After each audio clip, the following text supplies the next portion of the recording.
On est bien sûr en compagnie de notre hypnothérapeute Marie-Pierre Tremblay pour nous parler de comment se débarrasser des mauvaises programmations en 21 jours. Ça risque d'être très intéressant. Marie-Pierre, ça va bien aujourd'hui? Très bien, merci. Bienvenue à l'émission. Alors, c'est un beau sujet qu'on aborde ce matin.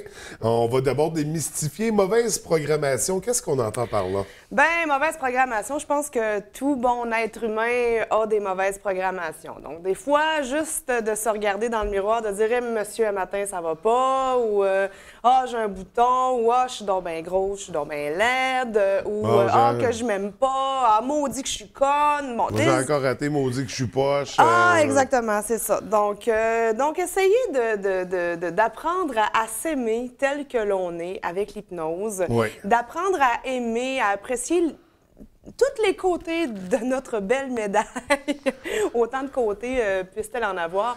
Fait que s'apprécier dans ce qu'on est de mieux, mais dans ce qu'on est de pire aussi, Ben finalement. oui, exact. Arrêter de se taper sur la tête en, du mieux en se qu'on critiquant peut. nous-mêmes, oui. Oui, du mieux qu'on peut. C'est quelque chose qui est assez difficile à faire, là, j'en conviens. Là. Quand il y a des programmations qui sont installées depuis notre enfance, Oui. depuis tellement d'années, depuis des fois des chocs post-traumatiques, des choses, des événements qui se sont passés. Des programmations parfois qui peuvent venir de l'extérieur de nous. Là, je veux dire, si on avait un professeur qui n'arrêtait pas de nous traiter d'idiots, par exemple, à un moment donné, ça finit par rentrer. Puis, oui, c'est ça. Ben, c'est des choses qui font mal.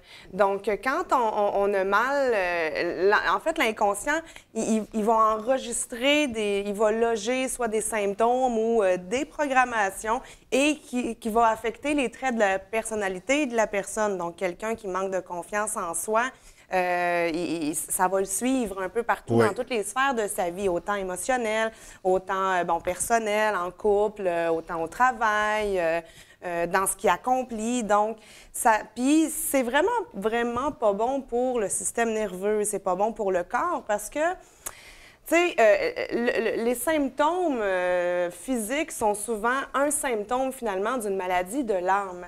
Donc, quand on va pas bien physiquement, c'est souvent aussi qu'est-ce qui se passe à l'intérieur de nous, comment est-ce qu'on se comporte avec nous-mêmes. Oui, oui. On devrait toujours agir comme si on était notre propre parent.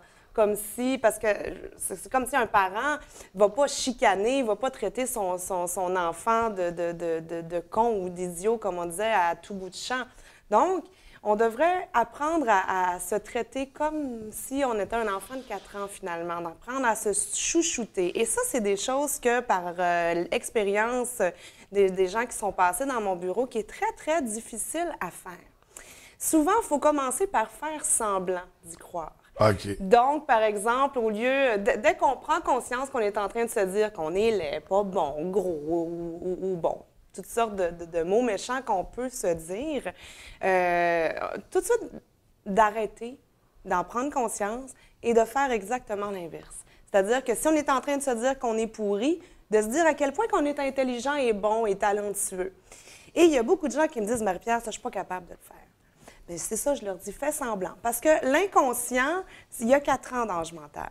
Donc, au début, quand on fait semblant, ça peut faire un petit peu mal. On peut le faire un peu vite. OK, bon, je suis bonne, je suis belle, je suis capable. OK, on passe à autre chose. Donc, c'est un petit peu difficile pour l'ego, finalement, d'accepter quelque chose qu'on ne s'est jamais dit. Puis, on a l'impression aussi de se lancer des fleurs, de se penser bon, alors que c'est pas ça du tout. On est juste en train de s'accorder un peu d'amour. Ce qu'on fait pour... De s'accepter tel qu'on est. Bien, exactement. De ne pas se résigner, parce qu'il faut quand même faire des efforts pour changer dans la vie, tu sais. Oui. Mais c'est ça. Donc, d'essayer vraiment de s'aimer. Pas de se penser bon, pas de se lancer des fleurs. Juste de le faire comme si on le fait à notre entourage, de la même façon. Mais quand ça fait des années qu'on se répète le même discours négatif à l'intérieur, quand ça fait des années qu'on n'est pas capable de se regarder dans le miroir, comment on en vient à changer ça? Comment on peut arriver à s'aimer? Parce que c'est pas facile dans ce temps-là. Non, mais c'est sûr que je dis toujours, essaie pendant 3 semaines de faire semblant. Ça prend 21 jours à l'inconscient avant de changer une programmation. OK.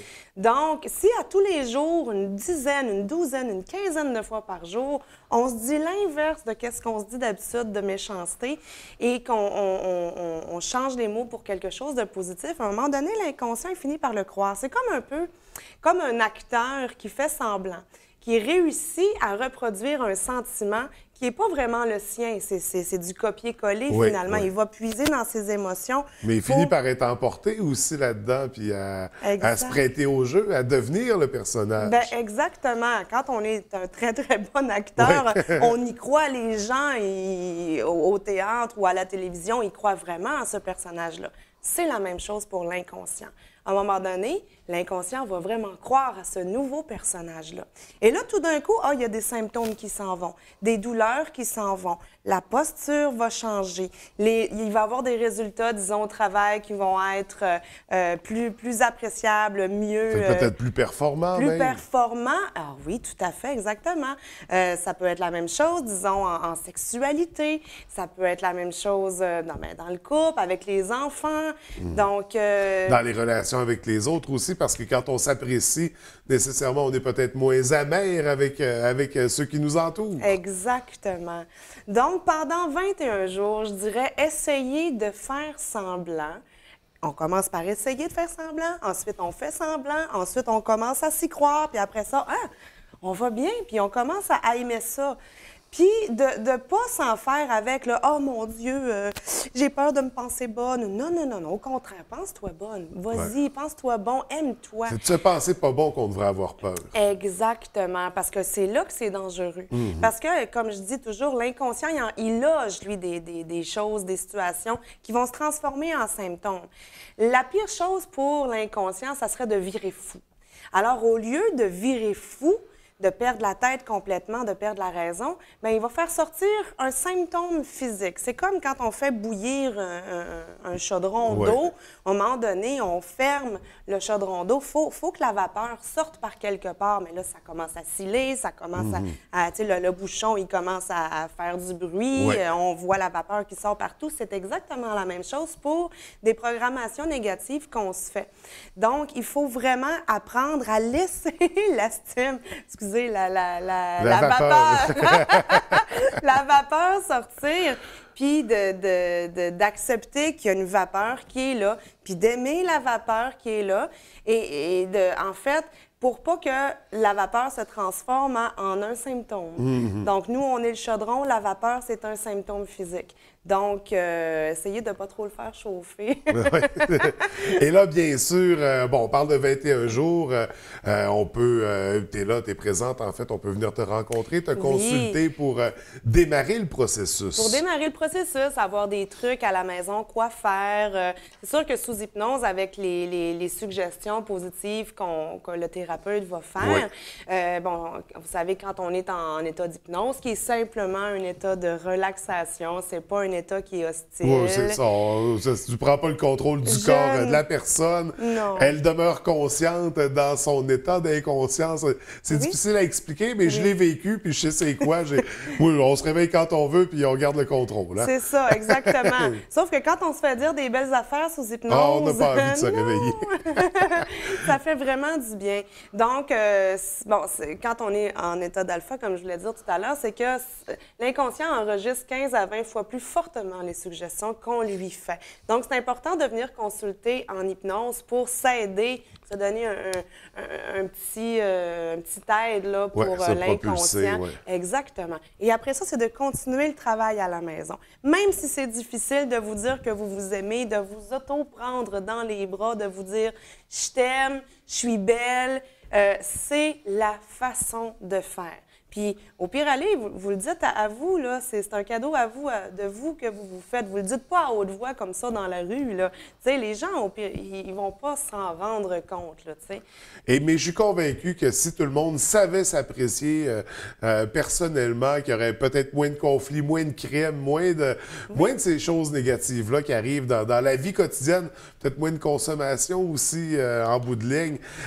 Donc, c'est un aspect vraiment très intéressant. Marie-Pierre, pour te rencontrer, pour communiquer avec toi, comment on doit procéder?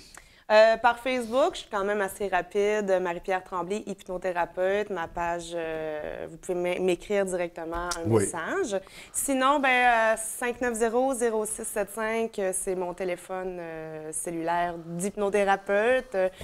Donc, si je réponds pas sur le coup, vous me laissez un message, je vous rappelle dans les prochaines heures. Mais toujours très disponible. Tu peux rencontrer sur semaine, en soirée également. En soirée, de jour, le matin, l'après-midi. Tout le temps. Tout le temps. Pas la fin de semaine. La fin de semaine, je préfère garder ma vie de famille aussi.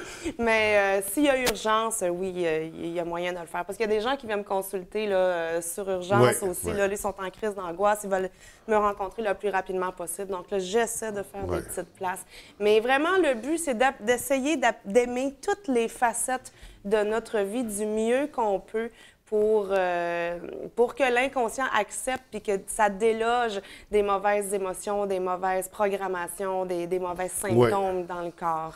Alors, on s'aime, on se fait du bien, puis tout va mieux aller pour la suite. Marie-Pierre, c'était vraiment très intéressant. Merci beaucoup également. Merci. Juste souligner rapidement qu'il y a un volet naturopathe aussi. Il y a d'autres services qui sont offerts. J'invite vraiment les gens à consulter la page Facebook Marie-Pierre Tremblay, hypnothérapeute, pour avoir plus de détails. Et nous, c'est sur ce qu'on se laisse. Marie-Pierre, merci beaucoup, puis à très bientôt. À très bientôt.